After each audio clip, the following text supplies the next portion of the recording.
एकदा काय झालं, त्रैलोक्यामध्ये अनसूया नावाची एक महान पतिव्रता आणि तिची ख्याती सगळीकडे पसरली। ही अनसूया एवढी पतिव्रता होती की शांडिल्य नावाची एक पतिव्रता होती पा, शांडिल्य नावाची, आणि तिचा पती कुष्ठरोगी होता आणि कुष्ठरोगी आधीच पती होता, तो रोगी झाला। पण ती शांडिल्य नावाची पतिव्रता एवढी सेवा करत होती पतीची एकनिष्ठेने। काय झाले, एकदा ज्यावेळी कुष्ठरोगाने तो ग्रसित झाला, दुर्बल झाला, पण त्यावेळी त्या कुष्ठरोग्याने एका वेश्येकडे पाहिलं पा, आणि वेश्येचं रूप पाहून तिच्या सोबत, त्या वेश्येसोबत संग करायची त्याला इच्छा झाली। मला सांगा, हे कुष्ठरोगी यांना नीट माराव का नाही? आपल्याकडे एक म्हण आहे पा, लंगड तर लंगड गावखोरी चरत नाही, बरोबर आहे का नाही? कुष्ठरोगी होता, याने नीट माराव का नाही? त्याला इच्छा झाली एका वेश्येची, आणि त्या वेश्येच्या अंगणामध्ये सडा समर्जन करू लागली। बरेच दिवस झाले, कोण करतय कोण करतय। ती शांडिल्य त्या वेश्येची सेवा करू लागली। त्या वेश्येच्या डोळ्यात पाणी आले, अगं एवढी बाई तू पतिव्रता आणि माझ्यासारख्या पापिनीची सेवा करते, काय इच्छा आहे तुझी? माझ्या पतीची इच्छा पूर्ण कर। डोळ्यात पाणी आलं तिच्या, काय मी पापी वागती, काय ही वागती, एवढी सुंदर आहे, एवढी पतिव्रता आहे, आणि कुष्ठरोग्यासोबत लग्न केलं। आणि इकडून तिकडून त्याला वेश्येचा समागम करायची इच्छा झाली। वेश्येच्या भेटीसाठी त्याला पाटीत घेऊन निघाली, डोक्यावर पाटी घेतली। पाटी कळते तुम्हाला, बरोबर आहे ना?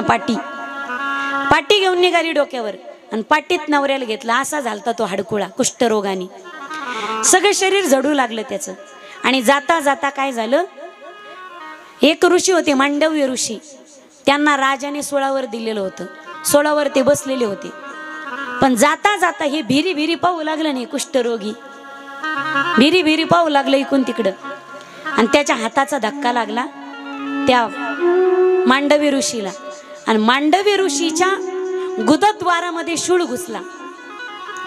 अंतकरण विवळलं, म्हणे कोण आहे तो पापी, ज्याने कोणी हे कृत्य केलेलं असेल मला ढकलण्याचं, उद्या सूर्योदय व्हायच्या आत त्याचा मृत्यू होईल।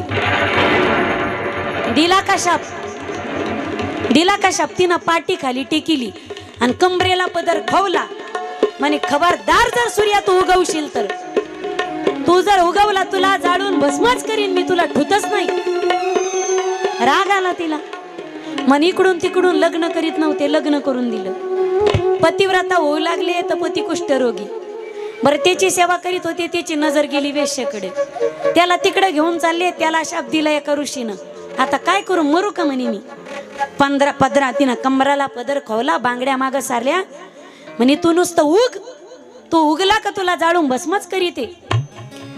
ते पातिव्रतेचे सामर्थ्य होतं, सूर्य उगवनाच, सगळीकडे अंधाकार हाहाकार माजला, आणि सगळे देवदेवता त्या ठिकाणी त्या शांडिलेल्या विनवणी करू लागले, सूर्य उगू दे, पण ते ऐकच ना कोणाचं। आता मला सांगा, येड्याला कोणाची भाषा कळती? येड्याला येड्याची, आडमुठ्याला आडमुठ्याची, शहाण्याला शहाण्याची, बरोबर आहे ना? तशी पतिव्रतेला कोणाची भाषा कळेल?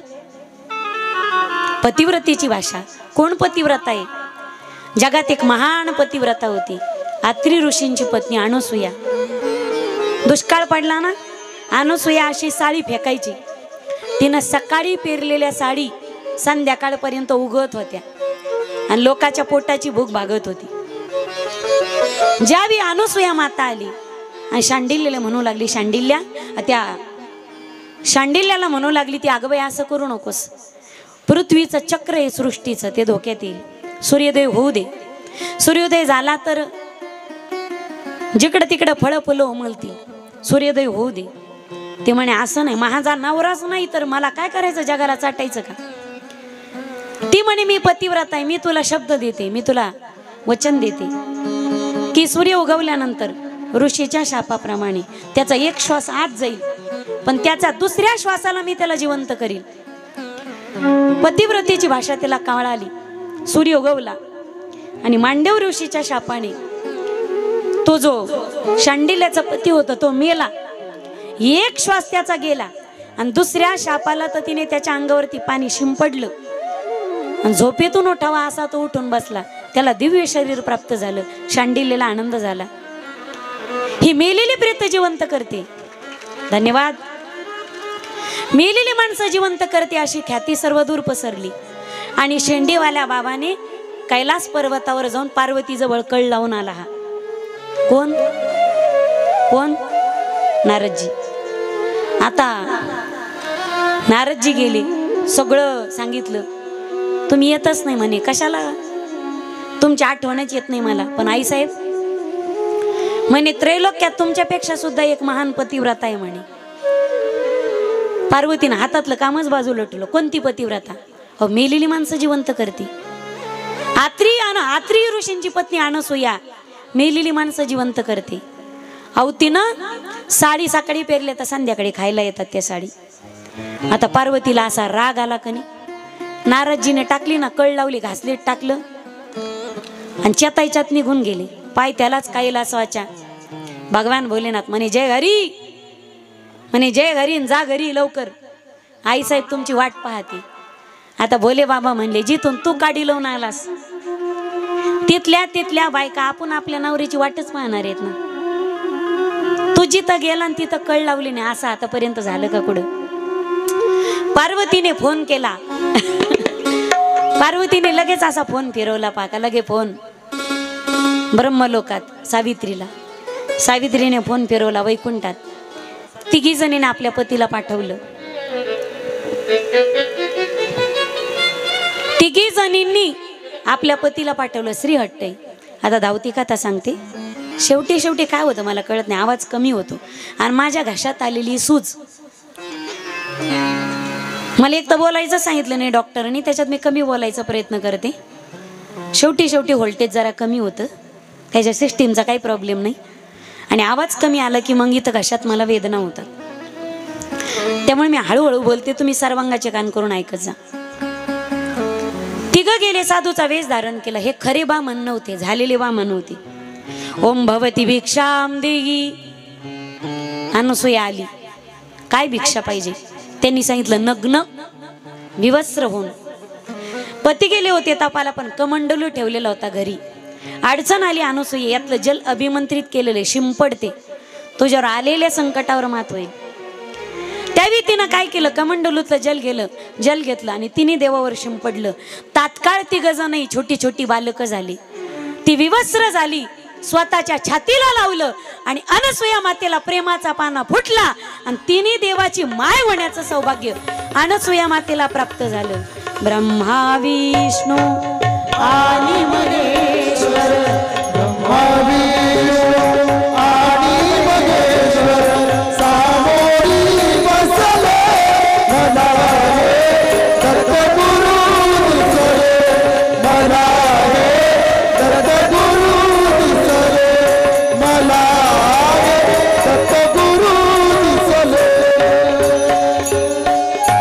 बोले दत्तात्रेय भगवान की जय. अवधूत चिंतन श्री गुरुदेव दत्त दत्त दत्त.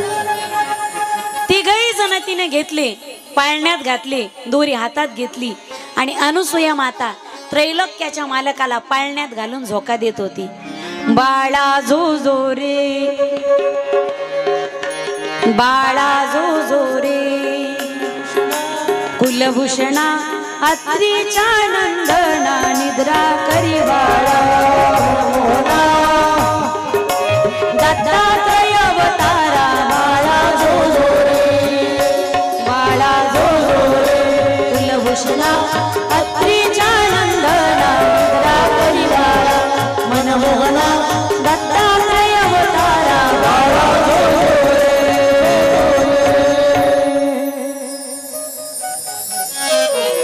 भगवान दत्तात्रयाचा अवतार झाला आणि ज्यावेळी तिघी जणी घ्यायला आल्या त्यावेळी पुन्हा पूर्व स्वरूपात आले. तिघ जण निघून गेले. पण आत्रीच्या मला सांगायचं होतं, दुर्वासा महादेवाचा अवतारी. 3 मुलं जन्माला आली भगवंताच्या कृपेने. त्यामध्ये ब्रह्मदेव झाले चंद्र, भोलेनाथ झाले दुर्वास. बोले दुर्वास भगवान की जय. दुर्वास महादेवाचा अवतारी आणि विष्णूच्या अवताराने दत्तात्रयाचा जन्म झाला.